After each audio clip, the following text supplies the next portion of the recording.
Fort Worth fam, what is up? It's the kid, Big Boss, Fort Worth Fabian, man. We back with another reaction video. God bless everybody. Hope y'all having an excellent day, morning, night, afternoon, whenever you're tuning into the video. I hope you're just in good spirits and keeping God first. You know what I mean? So today we're doing another reaction, right? As I mentioned, the video's titled Espresso Drinks Basic with Babish. So I'm guessing Babish is the dude that's gonna whip up whatever, you know, these espresso drinks. It's on his channel, Binging with Babish. Maybe I just don't know how to read, but I believe that's it. It's the number 13 video on the trending section. Over 1 million views since yesterday and 44K likes. So be sure to like, comment, subscribe. Let me know what you think of the video. Let me know anything y'all feeling, thinking of in the comment section below.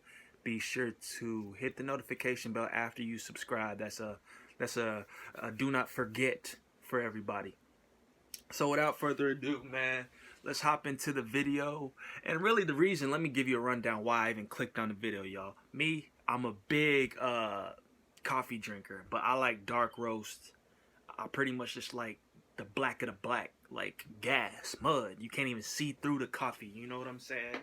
Cause you know I don't, no cream, no sugar. I drink it straight. I just love coffee, and it's funny how my coffee journey has progressed over time. Because originally, man, I was a coffee mate, add lots of sugar, add coffee mate, or add milk, just creamer, different things, bro, because I couldn't tolerate the taste, but I like the feeling of that warm, cozy feeling you get, you know, in the morning, wakes you up. The caffeine, of course, is something I got in the habit of doing, drinking, as I was going to work early mornings and stuff like that.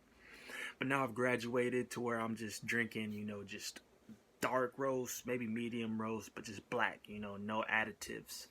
And according to, you know, health gurus, there are some benefits health-wise to drinking coffee pure as is, without sugar or creamer added. So, you know, that's pretty much why. I've never been an espresso kind of guy.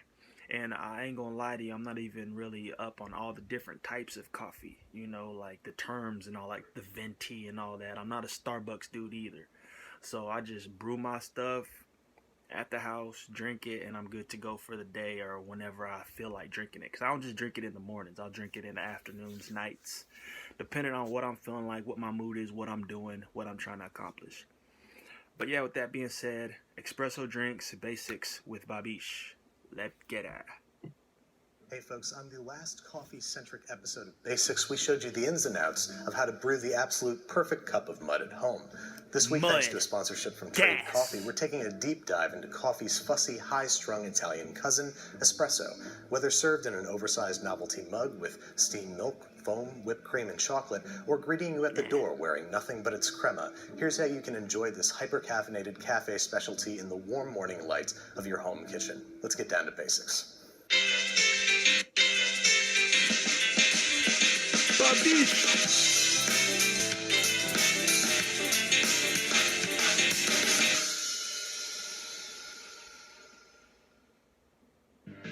So as I mentioned, today's episode is sponsored by Trade Coffee, which is an online subscription coffee service. They've got this really cool coffee personalization quiz. Just answer a few questions, click a few pictures, and you get a selection of coffees customized to your tastes, preferences, and brewing methods. The coffee is then literally roasted to order before being shipped fresh to your doorstep. As you can see, I asked for some medium to dark roast whole bean coffees ideal for espresso, and here they are. Which brings me to a kind of an interesting point, that you'll see that only one of these is actually an espresso roast. And that's because you don't necessarily need an espresso roast to make espresso. It's definitely a good starting place, but I've got a whole host of beans here with different roast levels and flavor profiles. And just like any brewing method, there's plenty of room for experimentation and figuring out which one is right for you. Another misconception is that espresso needs to be made from super dark, oily, roasted coffee beans like this, or that darker roasts somehow have more caffeine. In fact, the inverse is true. Lighter roasts actually tend to be slightly higher in caffeine, and in the end, any one of these guys is going to make a mean cup of espresso.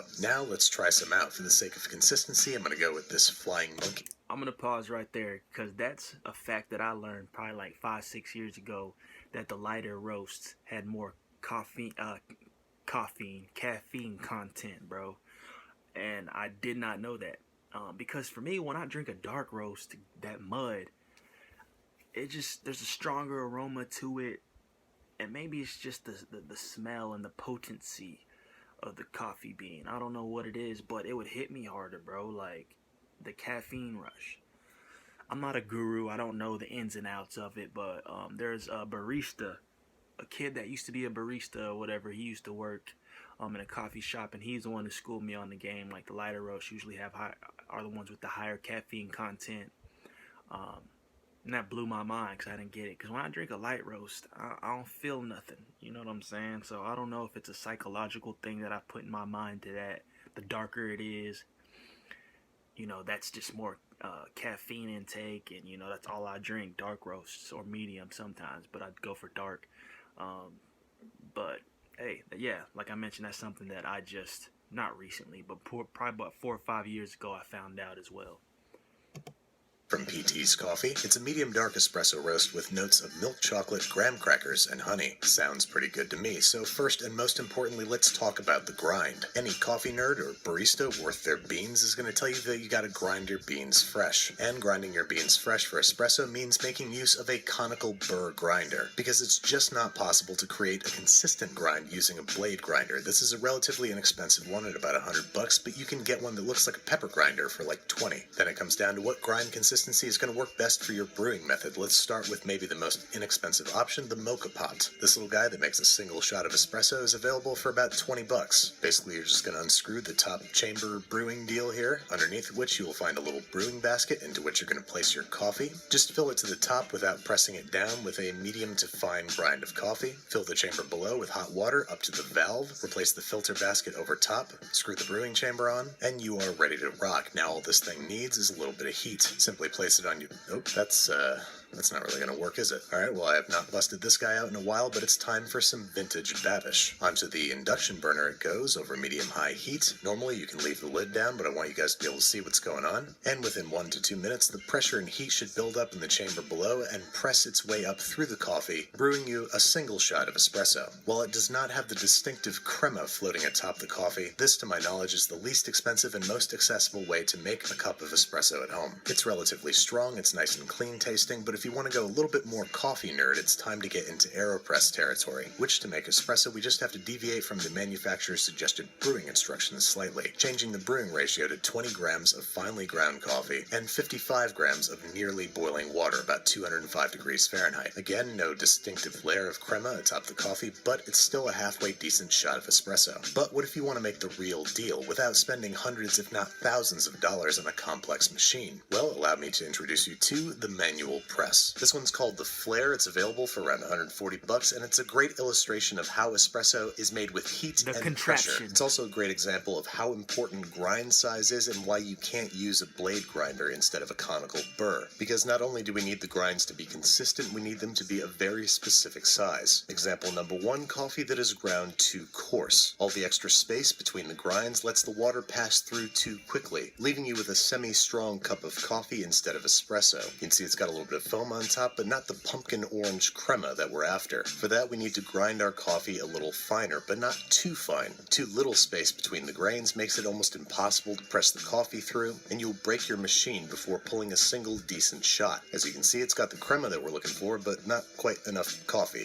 For that, we need the Goldilocks situation. This is going to depend entirely upon your grinder, and it's just going to be a matter of trial and error with your machine until you find the sweet spot. For me, it's 16 grams of coffee, ground between levels 1 and 2 on my grinder, tamped with about 20 pounds of force, filling up the cylinder with 60 milliliters of 200 degree Fahrenheit water. Yes, I know I just mixed metric and imperial, I'm sorry. And extracted with about 35 pounds of force. How do you know how much pressure you're putting on the machine? Well, it's a little bootleg, but you can use a bathroom scale. You should be pressing down on it pretty hard without putting your full body weight into it, and the extraction should take about 35 seconds. A good espresso shot, you'll notice, will separate into 3 parts initially: a thick, creamy crema on top, a sauntery, mysterious, dark orange body below that slowly disappears into the crema, and the deep chocolatey brown coffee underneath it all. I know this seems awfully fussy, but espresso is an awfully fussy drink, and there's only one way to make it, the right way. And once you've made it the right way, you can make all different kinds of things out of it. Let's start with maybe the easiest one, espresso romano, which is really just a shot of espresso served with a little squeeze of lemon and a lemon wedge. I know this seems pretty simplistic, but it's actually really nice. That said, it obviously does increase the acidity of the coffee a great deal. I never really take sugar in my coffee, but a little half teaspoon in this case goes a long way. And now, maybe even easier, the Cafe Americano, which is really just an approximation of American-style drip coffee by adding hot water to a double shot of espresso. This is largely believed to have originated during World War II when American GIs would water down espresso to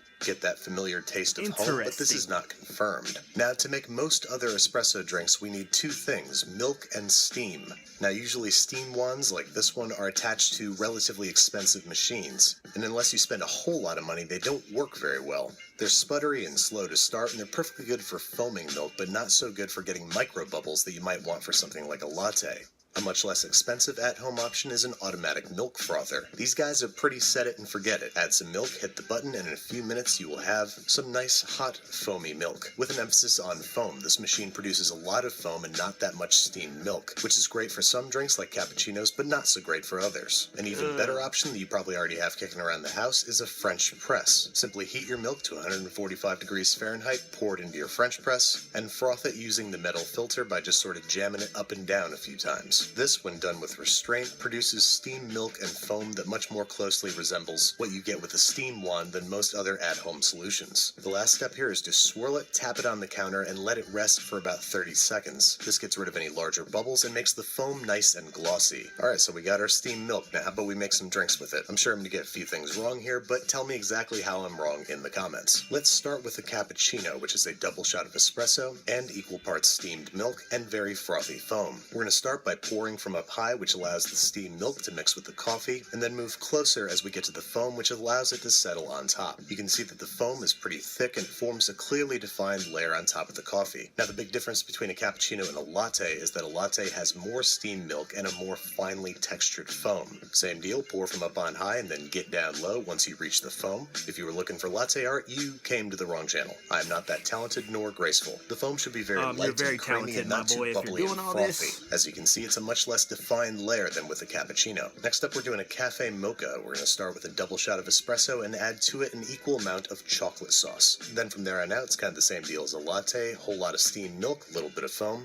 and we're practically eating dessert at this point, so we might as well top it up with some whipped cream, cocoa powder, chocolate drizzle, cinnamon stick, big chunk of birthday cake, I don't know. Okay, I'm talking trash, but this is obviously delicious, just don't tell anybody I said so. And maybe serve this with a little cookie or something instead of a cinnamon stick. Next up, we have a cortado, which is a single shot of espresso to which we're going to add an equal amount or more steamed milk and top with a little dollop of foam. Easy peasy, and even easier is the macchiato, or a double shot of espresso with a big dot of foam on top. Yes, this is a macchiato, not what Starbucks has led you to believe is a macchiato. Last but not least, if we really want to eat our coffee, we have to serve it over ice cream, in what is otherwise known as an affogato. A single scoop, or in my case, a couple tiny scoops of vanilla ice cream topped with a double shot of espresso. Cold and hot, sweet and bitter, this is a simple and lovely Italian dessert for the ages and for any time of year. I know it's not really an espresso beverage per se, but I was running out of ideas. I just want to say thanks again to Trade Coffee for sponsoring this episode. The first 100 people that use the link in this video's description or enter code Babish at checkout will get 30% off their first match and never pay shipping. Trade has a massive amount of high-quality coffees roasted to order, customized to your preferences, and continually evolving to suit your tastes. It only takes a minute to take their coffee quiz online and get matched with the roasters and beans that best suit your brewing practices. It's fresh, it's convenient, it's personalized, and it is the best price for the best quality coffee you're going to find anywhere. I hope you guys give it a try for yourselves, tell them Babs sent you, and get to brewing the best coffee you've ever had today.